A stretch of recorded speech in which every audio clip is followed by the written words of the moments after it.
اللہ ہی اللہ کیا کرو، دکھ نہ کسی کو دیا کرو، جو دنیا کا مالک ہے نام اسی کا لیا کرو۔ السلام علیکم ورحمۃ اللہ وبرکاتہ۔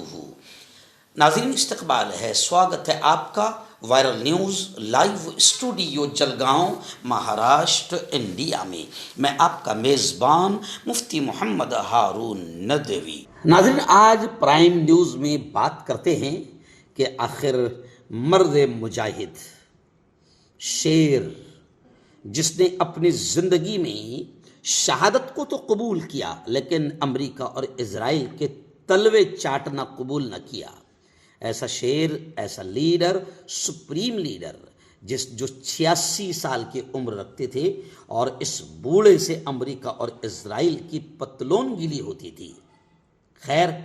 گزشتہ کل اسرائیلی حملے میں ایران کے اس شیر، سپریم لیڈر آیت اللہ خامنئی شہید ہو گئے ہیں۔ بتایا جا رہا ہے کہ یہ حملہ اس وقت کیا گیا جب خامنئی اعلیٰ افسران کے ساتھ میٹنگ کر رہے تھے، اور بڑی بری خبر یہ بھی آ رہی ہے کہ اس حملے میں خامنئی کے جو اہل خانہ ہیں، ان کی بیٹی ہے، ان کے پوتوں کے بھی مارے جانے کی خبریں، شہید ہونے کی خبریں آ رہی ہے۔ اور خبر یہ بھی ہے کہ اب آیت اللہ خامنئی کے بعد میں ایران نے اپنا عبوری لیڈر رضا عراقی کو طے کر دیا ہے۔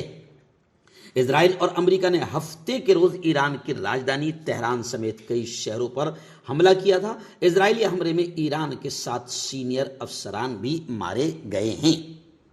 لیکن میں آپ کو بتا دوں کہ اسرائیل اور امریکی حملوں میں سپریم لیڈر خامنئی کی ہلاکت پر پوتن غصہ ہو گئے، اور انہوں نے کہا کہ یہ ایک ہولناک قتل ہے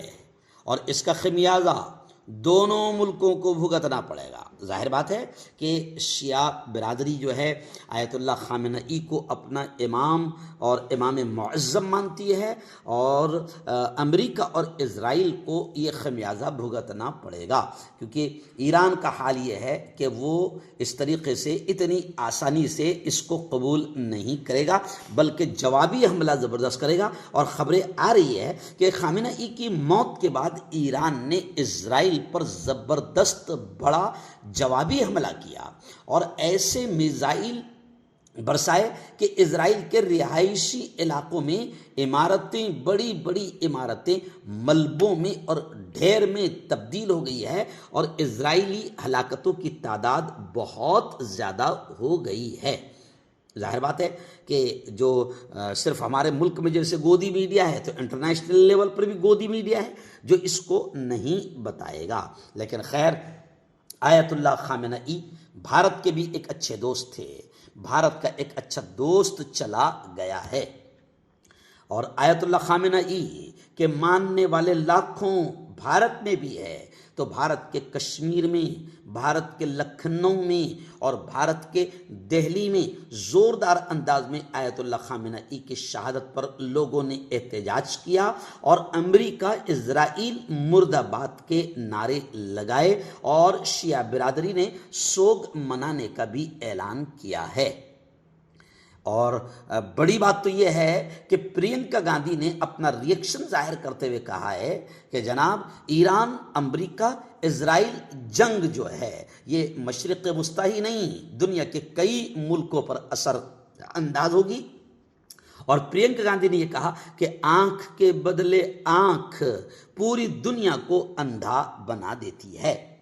اور یہ جو جنگ چل رہی ہے یہ آپ سمجھ سکتے ہیں کہ اس جنگ نے اسرائیل اور امریکہ کو اندھا بنا دیا ہے، آتنکی بنا دیا ہے، اور یہ اپنے ایگو کے چکر میں لاکھوں انسانوں کا خون بہا رہے ہیں، لاکھوں انسانوں کا قتل کر رہے ہیں۔ لیکن یہ تباہی ان کو بھی، خود کو بھی لے ڈوبے گی۔ دنیا اس بات کو مان رہی ہے کہ ایران کے سپریم لیڈر آیت اللہ خامنئی کے شہادت پر ایران خاموش نہیں بیٹھے گا، شیعہ برادری خاموش نہیں بیٹھے گی۔ اسرائیل نے، امریکہ نے اپنی یوں سمجھے کہ تباہی کو دعوت دی ہے۔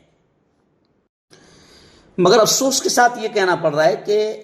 دنیا بھر میں بلکہ ہمارے ملک میں بھی کچھ بیوقوف یا جاہل ایسے ہیں جو ایرانی لیڈر، سپریم لیڈر آیت اللہ خامنہ ای کی شہادت پر یہ کہہ رہے ہیں کہ جناب وہ شیعہ تھے، سنی تھوڑی تھے، شیعہ مارا گیا اور شیعوں کے ملک پر حملہ ہو رہا ہے۔ تو ان پاگلوں کو، ان جاہلوں کو یہ بتا دوں کہ آیت اللہ خامنہ ای جس انداز میں امریکہ اور اسرائیل سے لڑ رہے تھے وہ پورے عالم اسلام کی طرف سے نمائندگی کر رہے تھے، کیونکہ اسرائیل اور امریکہ کی اگر کسی سے پھٹتی تھی تو وہ آیت اللہ خامنہ ای سے پھٹتی تھی، اور یہی وہ بزرگ 86 سال کا تھا کہ جس کے نام سے، ایران کے نام سے، امریکہ اور اسرائیل کانپتا تھا۔ اور یاد رکھیں جو لوگ شیعہ سنی کے جھگڑے میں پڑے ہوئے ہیں وہ خبیث اور وہ جاہل یاد رکھیں کہ امریکہ اور اسرائیل جو شیعہ پر حملہ کر رہا ہے وہ شیعہ ہونے کی وجہ سے نہیں کر رہا ہے۔ امریکہ اور اسرائیل تو سب کو مسلمان سمجھ کر مار رہا ہے، اور 3 سال پہلے بھی میں نے کہا تھا کہ دیکھو ایک ایک کر کے سب کا نمبر آئے گا۔ ابھی جتنے ہیں نا ان کا سب کا نمبر آئے گا، جتنے اسلامی ملک ابھی خیر منا رہے ہیں اور آیت اللہ خامنہ ای کی شہادت پر خاموش بیٹھے ہیں اور جنہوں نے ساتھ نہیں دیا ہے، سب کا نمبر ایک ایک کر کے آئے گا، دیکھ لینا۔